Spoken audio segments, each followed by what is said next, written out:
Hello， 威溫嘅朋友，大家好，我係華晨宇花花，好耐冇見。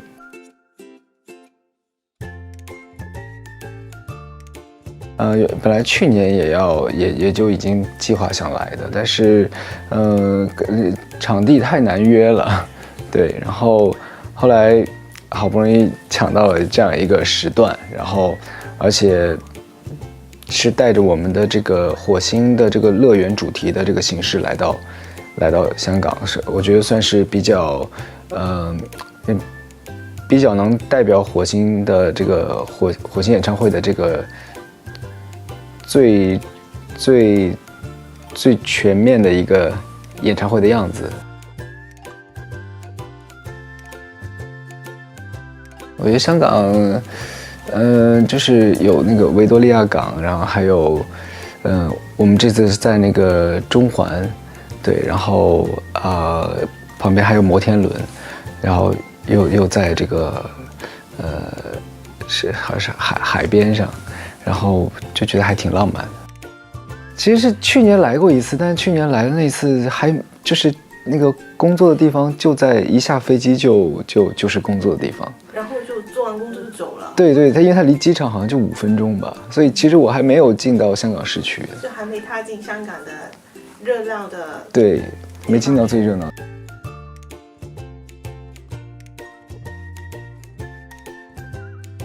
吃的我记得有一个叫来友居，还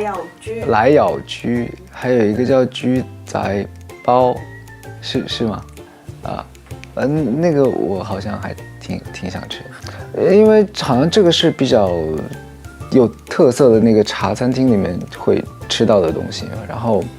因为像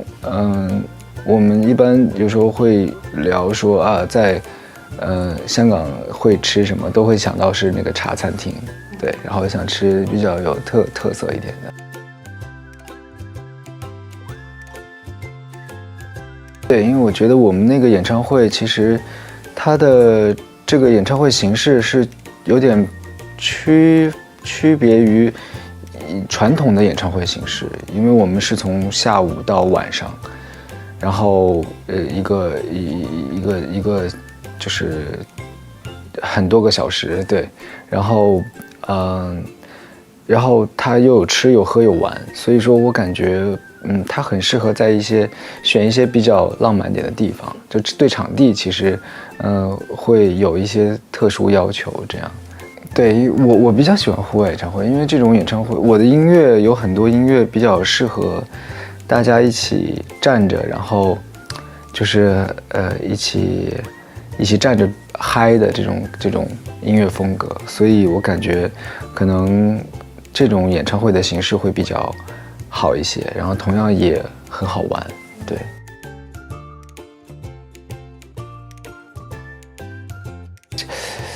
其实这个是我们之前就是之前开完，就是18年的时候，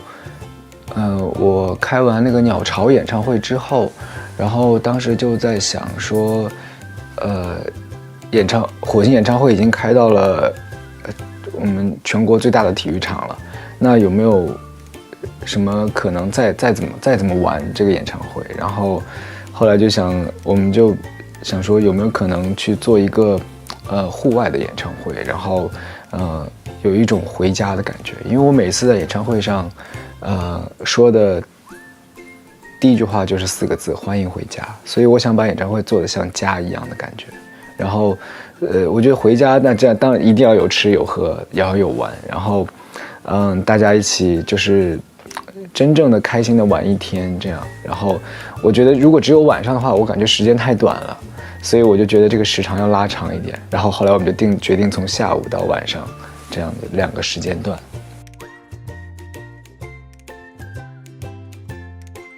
对，下午的时候比较热闹一些，就是会有音乐，我会在台上唱歌，然后像我们之前就是下午就是会有时候会大家一起打麻将，我在台上面，然后但是我们会准备一个很大的麻将，然后来打麻将，然后会现场抽签邀请3位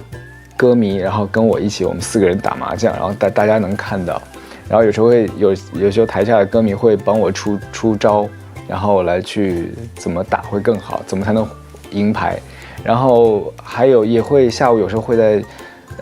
台上给大家过生日，然后也会和大家一起打游戏，打那个电竞游戏这样。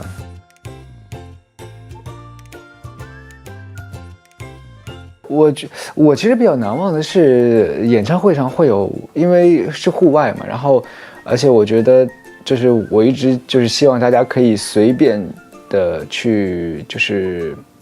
穿自己觉得最好最有意思的服装造型，然后就有很多现场的人他们会来到会就是穿那种 cosplay 的衣服，然后有《西游记》的人物，孙悟空啊、唐僧啊，然后也有也有那些造型吗？有那染跟我头发颜色一样的，然后还有一些动漫角色这样，对。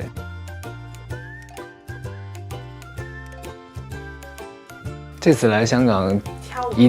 定是带来惊喜的，对，但是这个可以讲一下，讲一点点。是跟音乐有关的惊喜，然后但不能透露太多，我可以说吗？哦，不能说，就是这一点点说了，它就不是惊喜了。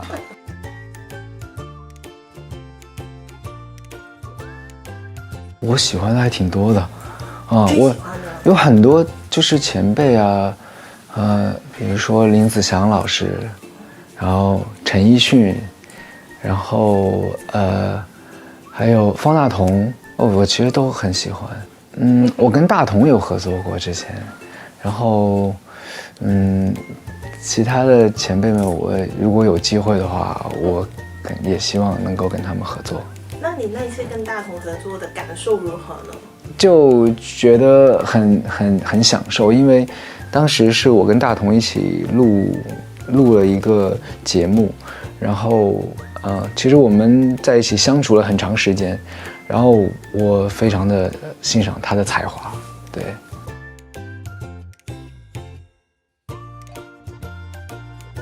莫文蔚老师，对，我很喜欢他，因为我觉得他的声音太好听了。我有跟他合作过一次，我认识他的时候是16年的时候，然后在17年的时候，我跟他合作过，上过一些节目，然后17年的时候他就有一次跟我说意思就是想邀歌这样，然后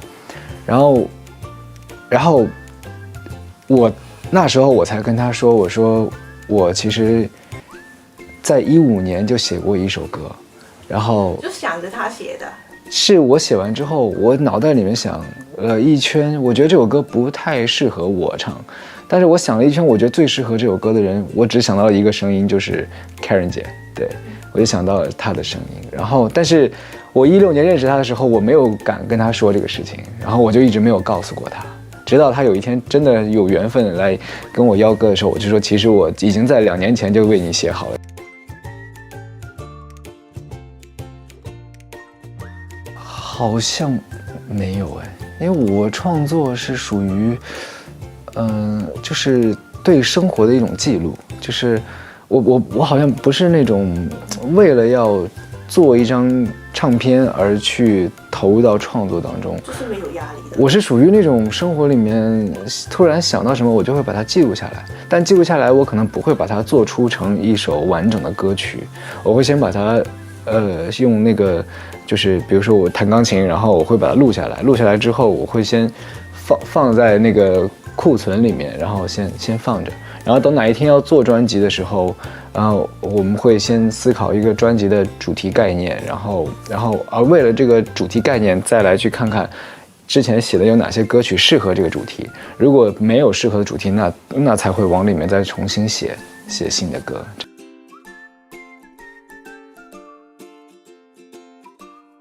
这我还没数过，得有上千首了吧？有，还有以前手机里面的，然后换了这个手机，以前的手机，还有以前电脑都有很多。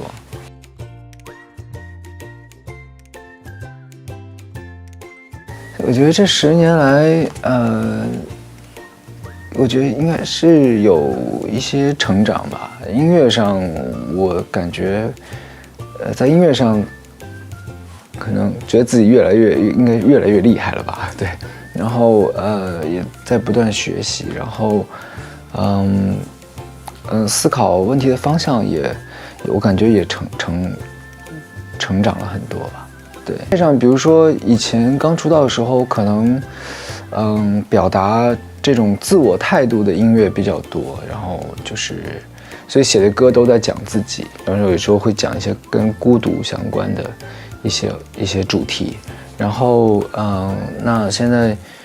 这么多年了，然后我自己创作音乐开始慢慢会去思考，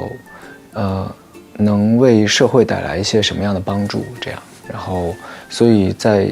创作的过程当中，会带有一种责任感去创作。性格方面有改变吗？觉得自己？性格方面啊，性格倒还好哎，对，比较外向。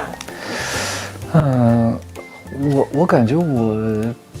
我以前我觉得我自己挺内向的，那现在我感觉会稍微外向一点点。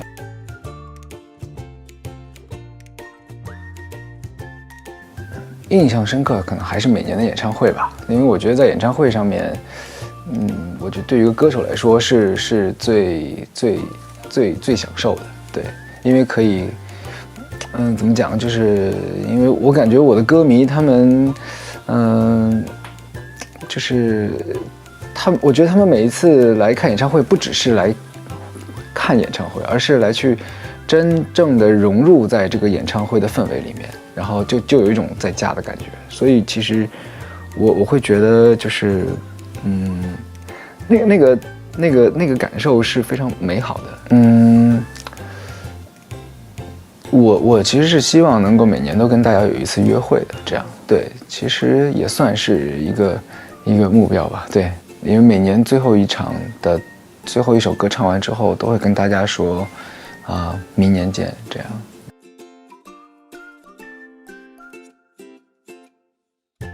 哦，那不一定哎。那我虽然我没想过这个问题，但是我觉得也许可能做一个，哪怕可能当初走上了一个别的工作，可能说不准我也会做得挺开心的。人的一生可以有很多条路走，但是最终都走的都差不多，我感觉。对，所以其实我当初选择这条路走得挺开心的，那我如果当初走了另一条路，我感觉可能也会挺开心的。对，所以我不想给自己设限。对。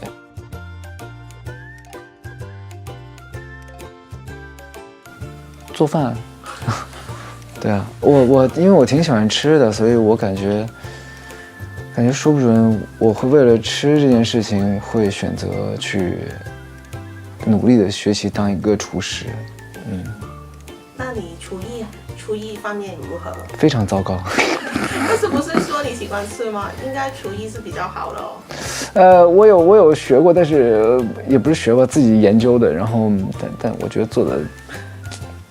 只能说不难吃。你最拿手的菜式是什么？炒饭最简单，煎蛋，煎牛排吧。也挺厉害的哦。真的，这个也厉害啊！你的要求真的很低耶。不是你要做3分熟或者7分熟？这个倒很简单，就是设置好，弄多了就差不多能感觉出来了。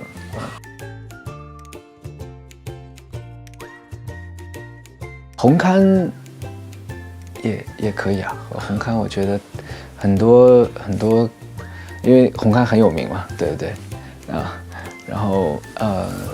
你现在申请已经应该差不多，明年可以。对，红磡有一个很好的事情是舞台可以离观众非常近，对不对？可以握手的。这个很有意思。握手自拍也没问题。哇，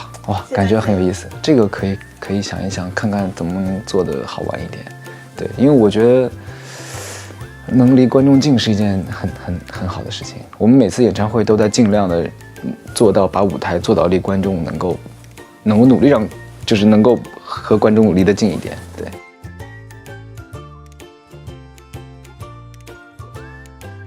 也会有，今年就是我们在演唱会上面，会有自己的新歌，会一首一首，可能会慢慢的出来这样，然后那就可以等大家慢慢来解锁吧。5月24号、25号、26号，我会在香港中环海滨活动空间，然后举办我今年2024年的火星演唱会，然后欢迎大家有时间可以来看。香港見，拜拜。